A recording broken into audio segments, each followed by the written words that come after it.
Gloire à Dieu, alléluia, bienvenue à une minute de prière de ce dimanche 14 septembre 2025. Aujourd'hui, le Seigneur a mis en mon cœur le désir de partager avec vous ce passage de Jean, chapitre 13, le verset 35 que je lis au nom de Jésus-Christ.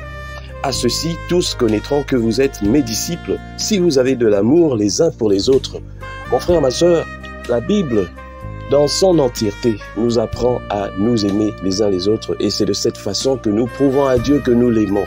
Or, cet amour ne doit pas être mécanique, mais c'est quelque chose qui doit être ancré en nous. Voilà pourquoi, de nous-mêmes, nous sommes incapables de faire le bien.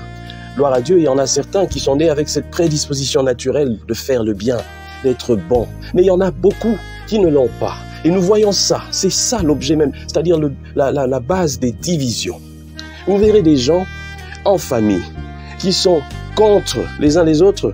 Vous verrez des gens dans des familles, dans des églises et partout, remplis de jalousie, remplis de haine. Et de fois, vous ne savez même pas d'où viennent ces rancunes, d'où viennent cette haine, cette animosité. Et si vous allez un peu plus loin, vous verrez, il y a des gens qui détestent certaines personnes, il y en a qui détestent les autres sans raison. On ne lui a rien fait, mais il déteste. Moi, j'ai vu une famille où on n'aime pas les femmes de leurs frères.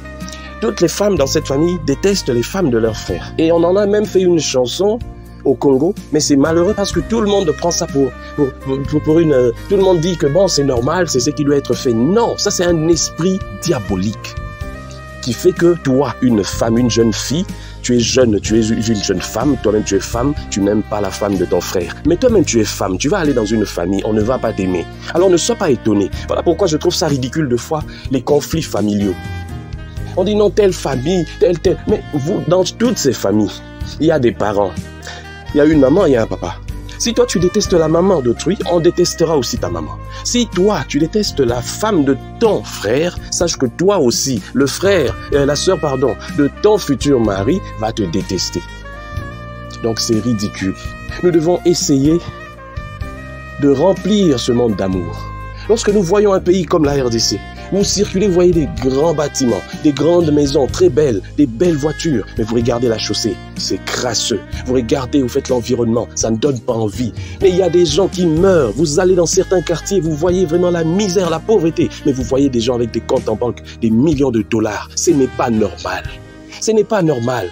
Ça veut dire qu'il n'y a pas d'amour dans ce pays. Et je le redirai toujours, je le dirai plus fort encore. Tant qu'il n'y aura pas d'amour dans ce pays, nous ne ferons absolument rien. Nous ne serons pas développés. Vous pouvez faire tout ce que vous voulez, même prendre tout, signer des contrats et faire tout ce que vous voulez. Tant qu'il n'y aura pas l'amour en RDC, la RDC sera toujours à la queue, à la traîne. Et le dernier jour, le jour du jugement, nous serons sévèrement jugés parce que Dieu nous a tout donné. Mais puisque nous avons refusé de nous aimer les uns les autres, nous avons succombé. Nous avons vécu dans la misère, dans la pauvreté. Et malheureusement, nous nous disons chrétiens, avec plus de 100 000 églises à Kinshasa. Tous les dirigeants de ce pays, de la tête jusqu'en bas, prient, ont des chapelets. Et puis d'autres même sont suivis par des pasteurs, des prophètes. Mais le cœur ne change pas. Et vous pensez que vous allez entrer au paradis avec vos jeeps, avec vos millions en banque, avec votre autorité. Vous irez en enfer parce que ce pays, le diable a assiégé. Vous dites toujours Jésus, c'est Dieu, Jésus en RDC. Non, mais vos cœurs disent le contraire.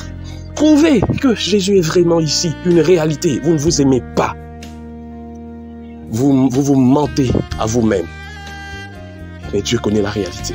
Et vous-même, vous connaissez la réalité, que vous n'êtes pas en Christ. Vous faites l'imposture. Que Dieu bénisse cette parole.